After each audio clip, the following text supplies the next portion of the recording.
रमे रामे मनोरमे सहस्रनाम तत्तुल्यम रामनाम वरानने। या रामरक्षा स्तोत्र मधल्या ओळींचा अर्थ असा होतो की रामनाम हे विष्णू सहस्रनाम म्हटल्याच्या समान आहे।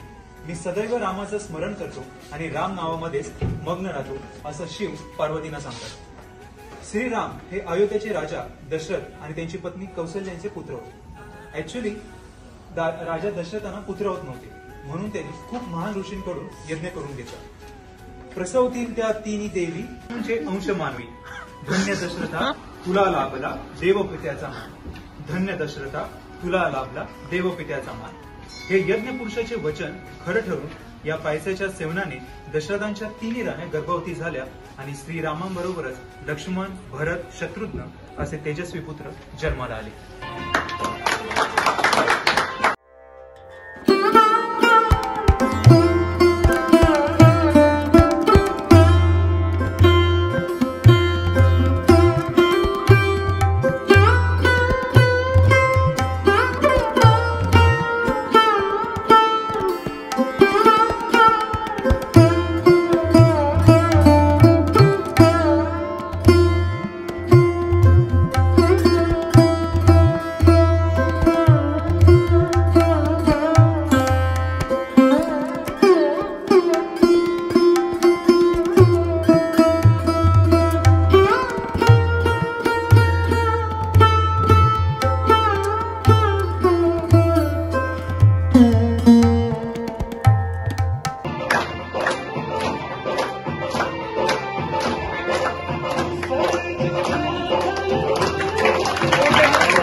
लोकाभिरामं रणरंगधीरं राजीव नेत्रं रघुवंशनाथं कारुण्य रूपं करुणाकरं तं श्री रामचंद्र शरणं प्रपद्ये। संपूर्ण लोकों में सुंदर तथा रणक्रीड़ा में धीर कमल नेत्र रघुवंश नायक करुणा की मूर्ति और करुणा के भंडार रूपी श्री राम की शरण में हो। We cannot do comparison between any personalities, but if you do comparison between Ram and Ravan, then we get to know that रावणाकडे सोन्याची लंका होती, रावण हॅज मोर पॉवर, रावणाकडे सगळ्या गोष्टी होत्या।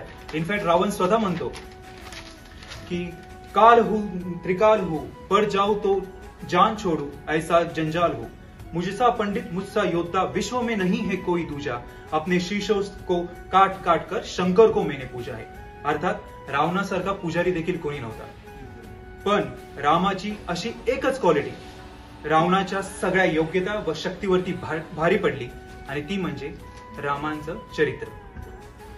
आपण सकाळपासून श्रीरामांचे जप करतोय, विविध त्यांचे कान ऐकतोय, त्यांना वंदन करतोय, त्यांचं गुणगान गातोय, त्यांच्या क्वालिटीचं वर्णन करतोय। पण एक फॅक्ट असं आहे की एव्हरीवन वॉन्ट्स रामराज्य, पण nobody wants to become like a Ram. सगळ्यांना रामराज्य तर पाहिजेच, पण रामांचे गुण स्वतःमध्ये आणायला कुणालाही वाटत नाही। आपणा सर्वांना माहिती आहे सतयुग, त्रेतायुग, द्वापारयुग, कलियुग। तर सतयुगात देव आणि दानव हे वेगवेगळे राहायचे। त्रेतायुग मध्ये श्रीराम ज्या काळात होते तो काळ जिथं देव व दानव एकत्र राहायला लागले, जसं की राम व रावण। द्वापारयुग जिथं देव व दानव एकाच घरात राहायला लागले आणि कलियुग जिथं देव आणि दानव एकाच मनात राहायला लागले। तर या कलियुगात आज जिथे भव्य दिव्य राम मंदिराची स्थापना होऊन आपले राम विराजमान होणार आहेत, थोडक्यात रामराज्य चालू होणार आहे, तर त्यामुळे आपल्यामध्ये बदल आणण्याची गरज आहे, श्रीरामांच्या क्वालिटीज आणण्याची गरज आहे। तर त्यासाठी काय की आजच नाही तर काही दिवसच नाही तर लाईफ टाइम आपल्याला त्या क्वालिटीज इम्प्लिमेंट केल्या पाहिजेत। जसं की starting with he was a ideal son, so we have to respect our parents, his patience with justice and truth even after suffering, that also quality we have to take. Then he never remembered what he gave to others. He was a well-wisher, not just for his people but each and every creature on earth. He never thought about his greatness, importance of cooperation. Then promise is a promise, ते कधीच तोडायचं नाही। आणि last म्हणजे leadership quality. शेवटी एवढंच म्हणेन, if you want to achieve anything in life, काय करायचं असेल, काय करून दाखवायचं असेल, तर ते लोकांना इन्स्पायर करेल असं जर काही करायचं असेल तर त्यासाठी आपल्या लाईफ मध्ये एक पर्पज शोधला पाहिजे, त्याचा पाठलाग करून आपण त्याच्यासाठी मेहनत केली पाहिजे। Commitment, love and purpose don't get easily, for that we have to sacrifice our home, comfort, आणि त्यासाठी कधी कधी वनवास पण भोगावा लागतो।